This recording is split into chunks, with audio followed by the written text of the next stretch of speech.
امام تجھے خیر کی طرف بلا رہے ہیں، لیکن ترکوک قائما، حجت خدا کھڑا رہتا ہے، حل من ناصر کی صدا دیتا ہے، لیکن تو دنیا کی طرف دوڑتا ہوا جاتا ہے۔ تو آج بھی اگر وجود کو مقام تسلیم پہ لائے کہ مرضی میری نہیں، مرضی خدا کی، آنکھیں، چہرہ، سجاوٹ، کپڑے ویسے پہنو جیسا علی بن ابی طالب کو پسند ہے، خواتین کے بھی سروں پہ حجاب رکھو، یہ زینب کو پسند ہے۔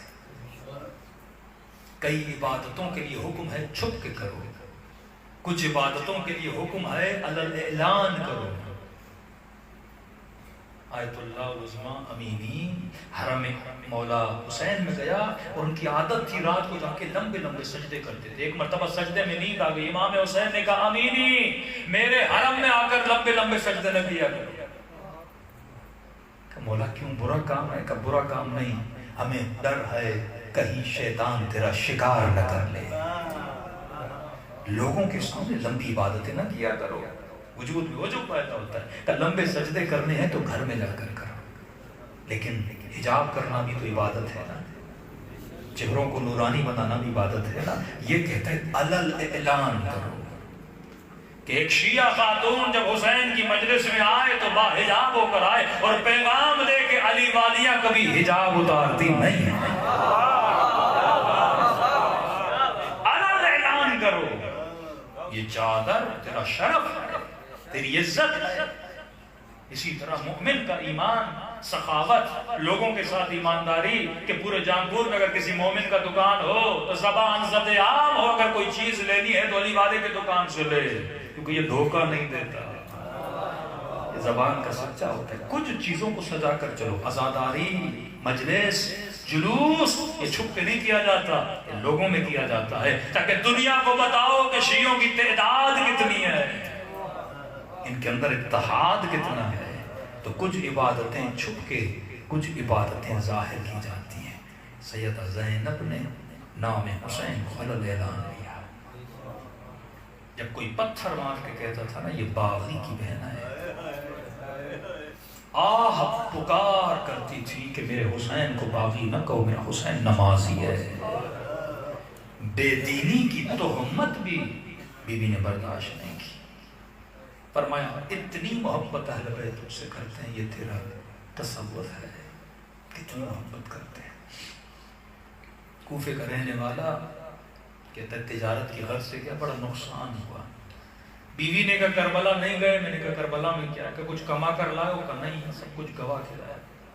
کہا پورے شہر میں اعلان ہوا ہے کہ ایک باغی ہے، جو اسے قتل کرے گا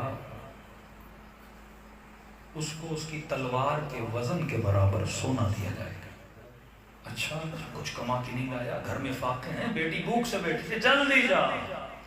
کہتا گھوڑے پہ سوار ہوا، دوڑا دوڑا کربلا میں پہنچا، کیا دیکھا لاشیں بکھری ہوئی ہیں، ایک ہی ہے، کوئی بوڑھا ہے جس کو لوگوں نے گھیرا ہوا ہے، کوئی اسے پتھر مارتا ہے،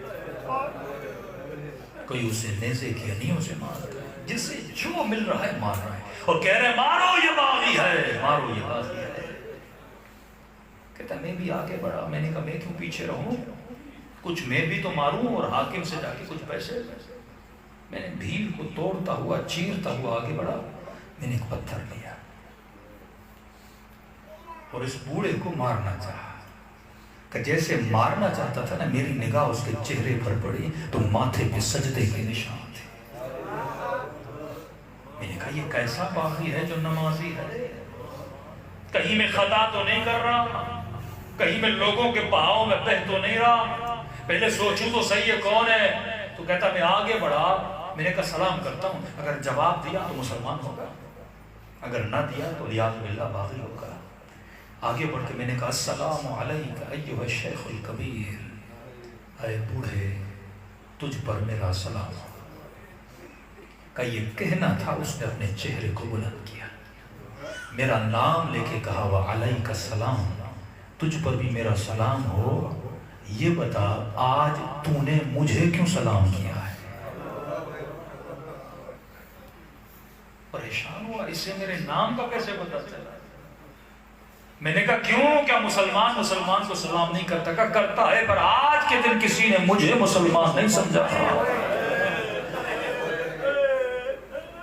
عاشورہ کے دن 100 سلام کرتے ہو امام حسین، کیوں ایک سلام بندہ کرتا؟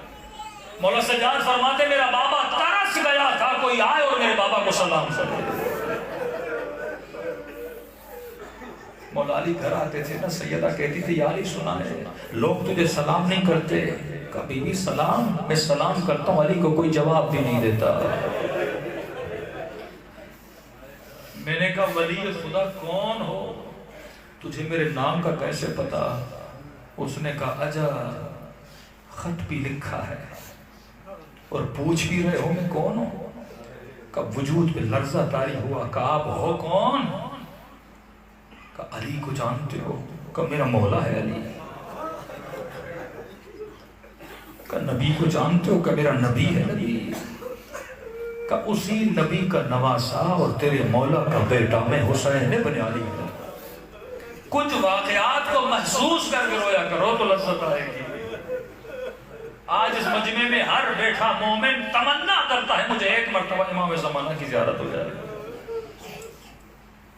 خدا نخواستہ کسی مجمع میں جا کے اپنے امام کو پتھر مارنے جاؤ اور تجھے بعد میں پتا چلے جسے مار رہا تھا یہ تو مہدی زہرا ہے، تیرے اوپر کیا گزرے گی؟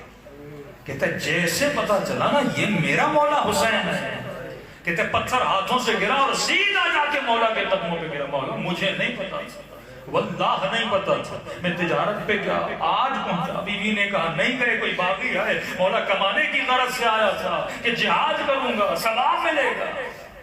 تلوار نکالی، مولا اب ایک آنچ آپ پہ آنے نہیں دوں گا، اپنی جان کو آپ پہ قربان کروں گا۔ قریب ہے حسین، قریب ہے یہ مولا۔ فرمایا ہم نے تجھ سے جہاد کو اٹھا لیا، گھر جا تیری بیٹی تیرا انتظار کر رہی ہے۔ اس کی 4 سالہ بچی تھی، کہ تیری ایک لوتی بیٹی تیرا انتظار کر رہی ہے، میں تجھے اذن جہاد نہیں دوں گا، جتنا جلدی ہو سکے کربلا سے نکل جا۔ کہ مولا اتنی جلدی کیا ہے؟ کہ ابھی میں آواز دوں گا حل من ناصر ینصرنا، اگر تو سنے مدد کے لیے نہ آئے جہنمی بن جائے گا۔ میں نہیں چاہتا تو جہنمی بنے، جلدی کربلا سے چلا جا۔ علماء فرماتے مولا حسین شاید اس لیے اصرار کر رہے تھے کہ کوئی تو ہو کوفے میں جو حسین کا چاہنے والا ہو۔ سکینہ کو شاید پانی کی ضرورت پڑے، زینب چادر مانگے گی، کوئی تو ہو چادر دینے والا۔ جب امام نے حکم دیا نا، روتی ہوئی آنکھوں سے کپ کپاتے ہوئے بدن سے مولا سے دور چلتا گیا۔ کب تھوڑا دور ہوا امام نے پیچھے سے آواز دی ذرا میرے قریب تو آ۔ خوشی کا عالم تھا، دوڑا دوڑا گیا کہ حسین نے شاید اجازت دی کہ میں لڑوں۔ امام نے کہا میرے قریب آ۔ کہا قریب ہے مولا، اجازت ہے، اذن جہاد دیتے ہیں۔ فرمایا اس کام کے لیے نہیں بلایا۔ جی میرے مولا۔ کہا حسین نے اپنے ہاتھ سے انگوٹھی اتاری، کہا ہاتھ آگے بڑھا، میں نے ہاتھ آگے بڑھایا، انگوٹھی میرے ہاتھ میں رکھی۔ مولا یہ کس کے لیے دے رہے ہیں؟ کہ جب تو سفر پہ گیا تھا تیری بیٹی نے تجھے کہا تھا بابا انگوٹھی لانا، تجھے یاد نہیں، حسین کو یاد ہے۔